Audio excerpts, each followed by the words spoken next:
नमस्कार, स्वागत है आपका। आप देख रहे हैं अपना बिहार। मैं हूं आपके साथ सुमित झा।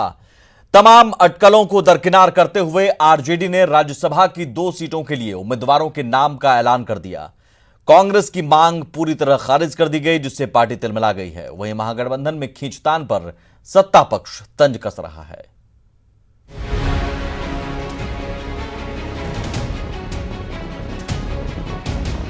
राज्यसभा चुनाव के लिए आरजेडी के 2 उम्मीदवारों की घोषणा करने के साथ ही महागठबंधन में महाभारत छिड़ गया है। 5 में से 2 सीटों के लिए कांग्रेस को 1 सीट की आस थी, लेकिन हाथ को लालटेन ने अनसुना कर दिया। कांग्रेस के दावे को खारिज करते हुए आरजेडी ने दोनों ही सीटों पर अपने उम्मीदवार उतार दिए। प्रेमचंद्र गुप्ता और अमरेंद्र धारी सिंह का बकायदा नामांकन दाखिल कराया गया। समय बताएगा ना, अगर पार्टी भरोसा क्या है, मैं उस भरोसे पर होता हूं कि नहीं होता हूं। है माननीय लालू प्रसाद जी, माननीय राबड़ी जी, तेजस्वी प्रसाद जी, जो इन्होंने भरोसा दिखाया है उस पर खरे उतरेंगे। अभी तक उतरे भी हैं। हालांकि आरजेडी के प्रदेश अध्यक्ष जगदानंद सिंह ने कांग्रेस की मांग को नकारने की वजह भी बताई और पार्टी के बिहार प्रभारी शक्ति सिंह गोहिल के पत्र को फर्जी बता दिया, जिसमें आरजेडी को मर्यादा का पालन करने की सलाह दी गई थी।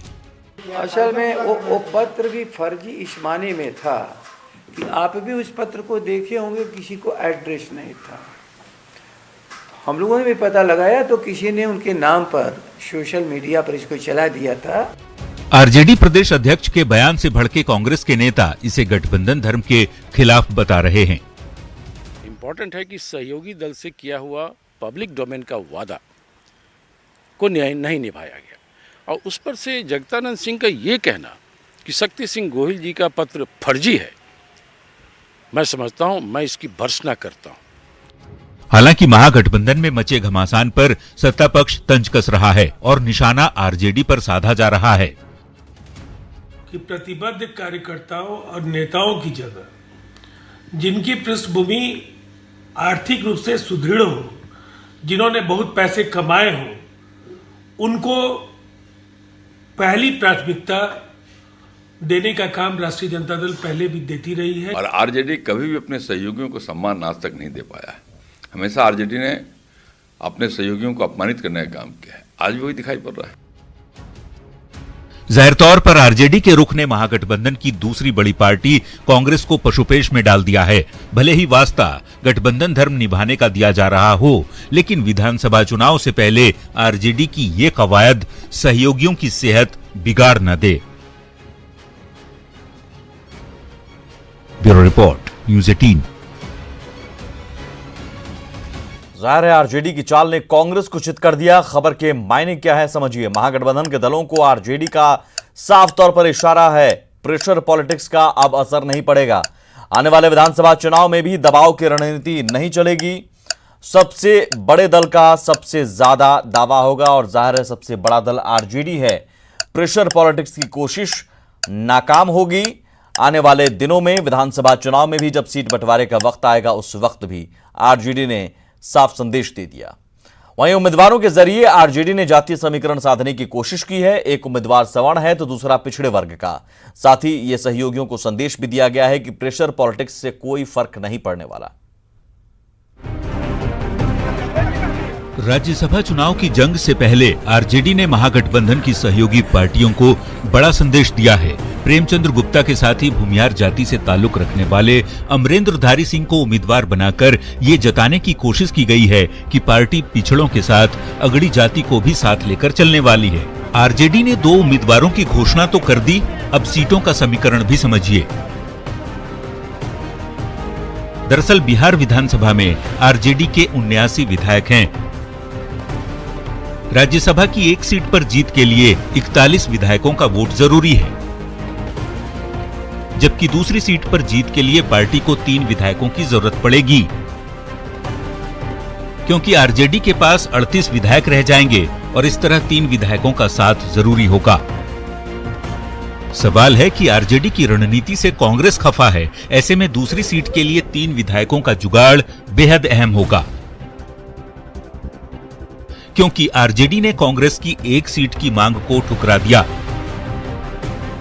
सहयोगियों की प्रेशर पॉलिटिक्स का असर नहीं पड़ने का संदेश भी दे दिया। कार्यकर्ता की जगह कारोबारी को आरजेडी ने मौका दिया और विधानसभा चुनाव में MY समीकरण के साथ सवर्णों को जोड़ने के संकेत भी दिए।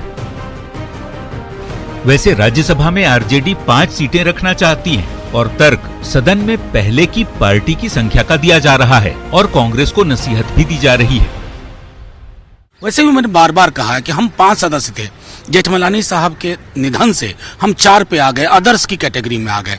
दल की मान्यता हमारी नियमावली के हिसाब से 5 सदस्य चाहिए, इतना तो कांग्रेस को भी सोचना होगा ना। दरअसल राज्यसभा में आरजेडी को 5 सदस्य चाहिए क्योंकि पार्टी की मान्यता के लिए ये बेहद जरूरी है। 5 सदस्य होंगे तभी पार्टी के नाम से सांसद पुकारे जाएंगे। राम जेठमलानी के निधन से एक सीट खाली हो गई थी और इसीलिए कांग्रेस की जगह आरजेडी ने अपने उम्मीदवार उतारे। Bureau report, news 18।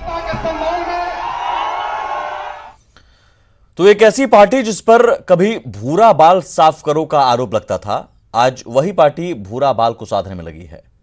लेकिन विरोधी अब भी कह रहे हैं कि जनता कुछ भूली नहीं। हालांकि आरजेडी के सहयोगी ऑपरेशन भूरा बाल से उत्साहित नजर आ रहे हैं। नाम मनोज झा, जाति ब्राह्मण, आरजेडी से राज्यसभा सांसद। नाम जगदानंद सिंह, जाति राजपूत, आरजेडी के प्रदेश अध्यक्ष। नाम अमरेंद्र धारी सिंह, जाति भूमिहार, आरजेडी के राज्यसभा उम्मीदवार। ये कुछ ऐसे नाम हैं जो कभी आरजेडी के जातिगत सांचे में फिट नहीं बैठते थे, लेकिन 90 के दशक से भूरा बाल साफ करो का आरोप झेल रहा आरजेडी अब आगे बढ़ चुका है। पार्टी नेताओं के बयान से भी साफ है कि बनी बनाई धारणा तोड़ने का मूड है। जाहिर है सहयोगी कांग्रेस को ये समीकरण पसंद आ रहा है।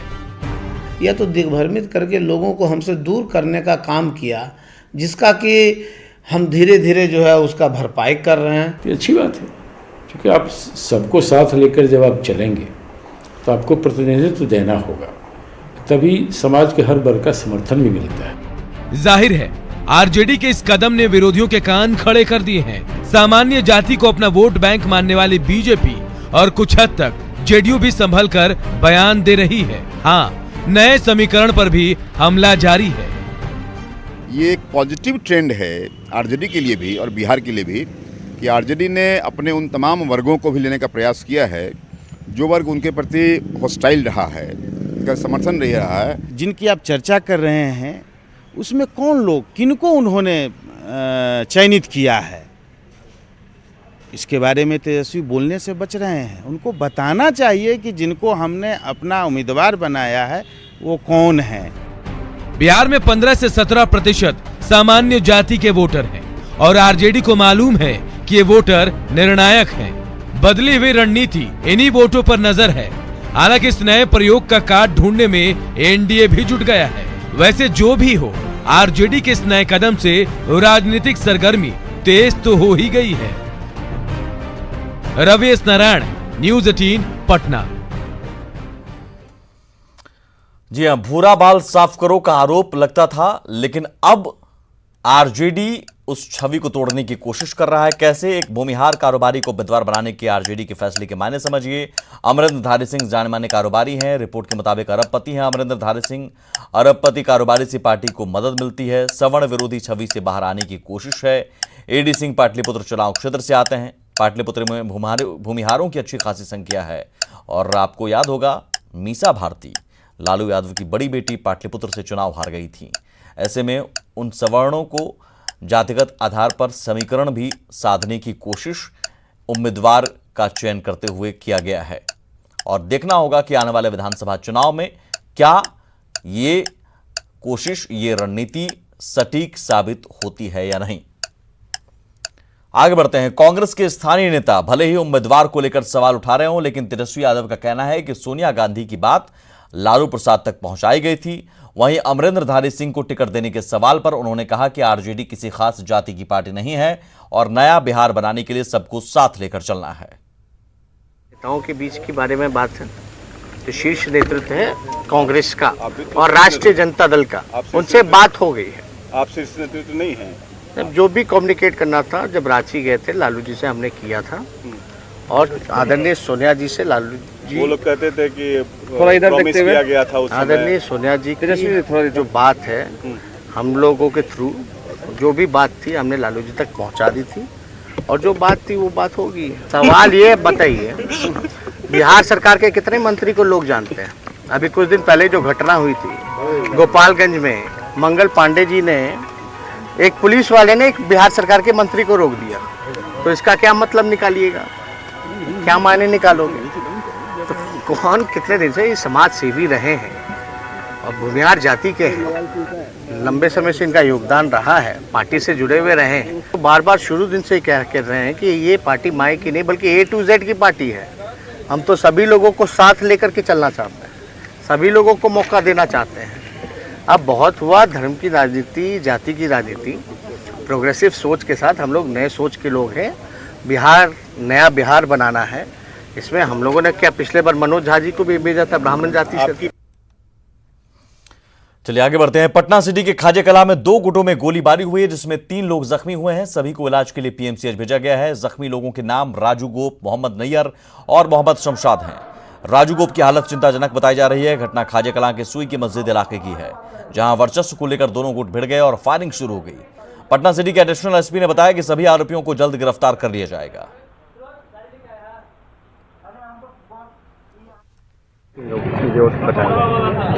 दो का इलाज चल रहा है पीएमसीएच में, एक का भी पता नहीं चला है कहाँ पे। सर क्या नाम था, लोग कहाँ रहने वाला है सर, कहाँ पे?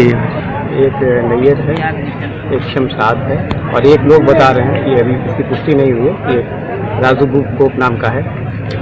इसको पटना में केक की दुकान में लूट की वारदात को अंजाम देने वाला शातिर अपराधी निकला। पकड़े गए शख्स का नाम शानू है, जिसे उसके एक साथी के साथ गिरफ्तार किया गया है।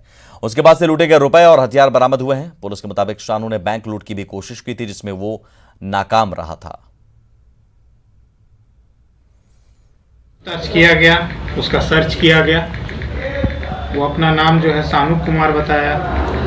उससे जब सर्च किया गया तो उसके पास से जो है, जो दुकान से जो पैसा लिया ही था 15,170 रुपये, वो मिला। एक देसी पिस्टल, एक जिंदा कारतूस है, एक एयर बैग है, एक नंबर प्लेट मोटरसाइकिल का, और एक जो है ऑटोमेटिक चाकू है, वो उसमें बरामद हुआ है। बड़ी खबर आ रही है, आंगनबाड़ी केंद्रों का संचालन स्थगित करने का निर्देश दिया गया है। कल से अगले आदेश तक के लिए ये स्थगित किया गया है। आईसीडीएस निदेशक ने सभी जिलों के डीपीओ को पत्र लिखा है। हालांकि बंद करने के कारणों का खुलासा नहीं किया गया है, अपरिहार्य कारण बताया गया है। ये सूत्रों के हवाले से बताया जा रहा है कि कोरोना के कारण सावधानी बरतने की जानकारी मिल रही है।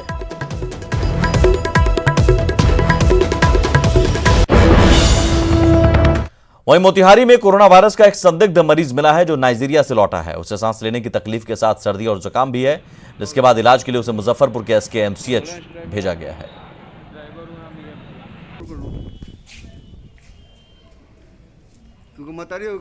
कोरोना वायरस के अंदर रखा, और उसको मैंने अपने CSF से DSF से सबसे डिस्कशन अपने सीनियर से बात करके तो प्राइमरी ट्रीटमेंट देकर उसको एम्बुलेंस के द्वारा वायरस को चेक करने के लिए SKMCH मुजफ्फरपुर में रेफर किया गया है।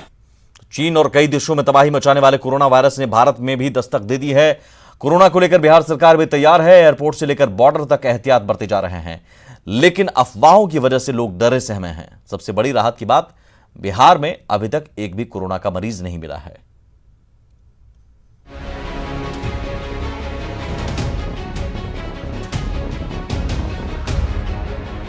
देश के 12 राज्यों में कोरोना के 73 मरीज हैं, जिनमें 56 भारतीय और 17 विदेशी हैं। लेकिन पटना के गार्डिनर अस्पताल में कोरोना को लेकर न कोई निर्देश जारी किया गया है, न ही लोग इसे लेकर एहतियात बरत रहे हैं।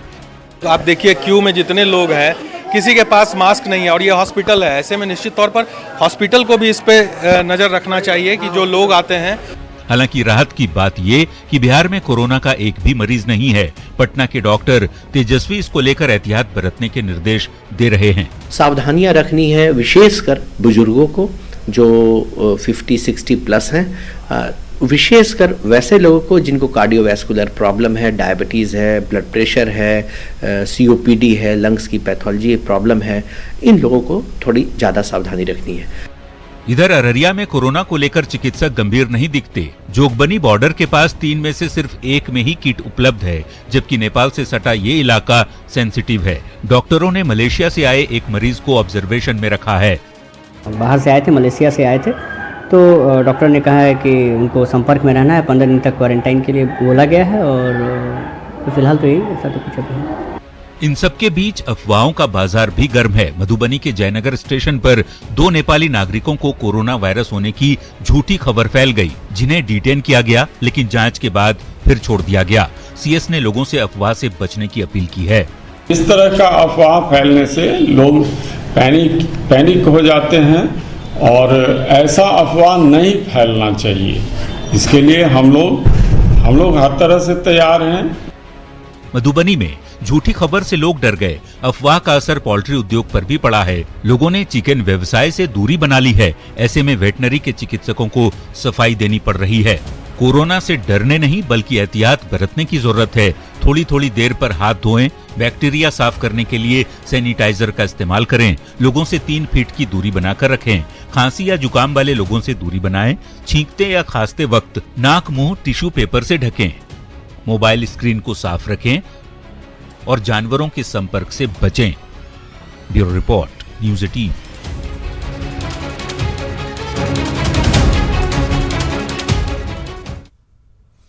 जहानाबाद के किसानों पर प्रकृति की दोहरी मार पड़ी है। पहले सुखाड़ से धान की फसल बर्बाद हुई, अब बारिश और ओलावृष्टि ने मसूर को नुकसान पहुंचाया। जिला मुख्यालय के पश्चिमी इलाके के किसान समझ नहीं पा रहे हैं, करें तो क्या करें।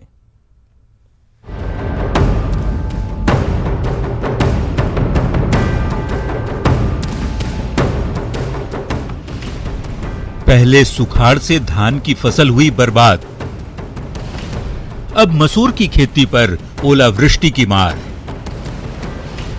किसान कह रहे अब तो मदद करो सरकार। जहानाबाद जिला मुख्यालय से सटा ये इलाका है कल्पा का मचला आहर। 2200 बीघे का ये आहर जिले के पश्चिमी इलाके के लोगों के लिए वरदान है, लेकिन इस बार प्रकृति की ऐसी मार पड़ी कि किसान त्राहिमाम कर रहे हैं। ओलावृष्टि और बारिश की वजह से मचला में लगी मसूर की फसल बर्बाद हो गई। लागत की बात कौन कहे, फसल काटने के लिए भी मजदूर नहीं मिल रहे। ऊपर से कृषि विभाग की उदासीनता से किसान नाराज हैं।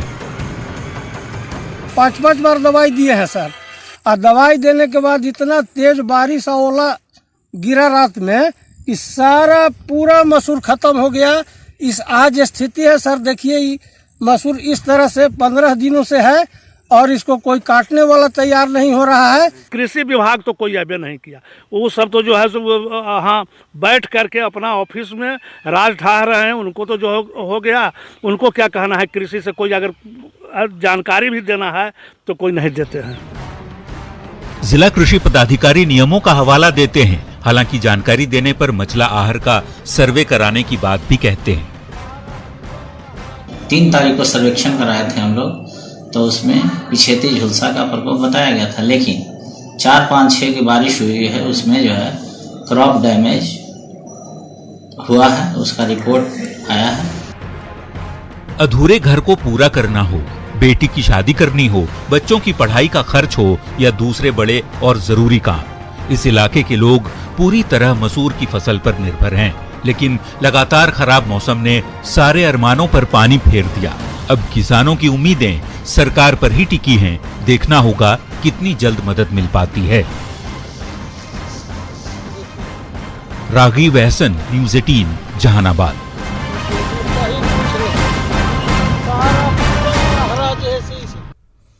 और अब देखते हैं कुछ खबरें फटाफट अंदाज में।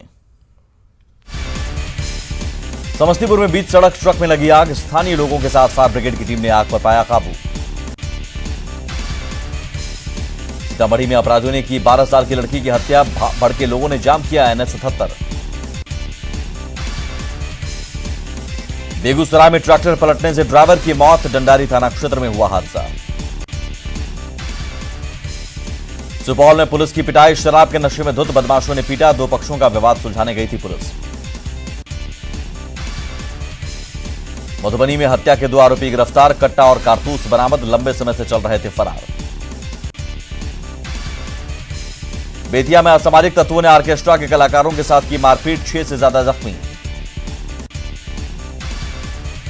कोरोना वायरस को लेकर वैशाली के डीएम ने किया सदर अस्पताल का निरीक्षण, डॉक्टर के गायब रहने पर जताई नाराजगी। भागलपुर में हड़ताली शिक्षकों की बैठक, सरकार पर दबाव बनाने के लिए आंदोलन तेज करने का ऐलान।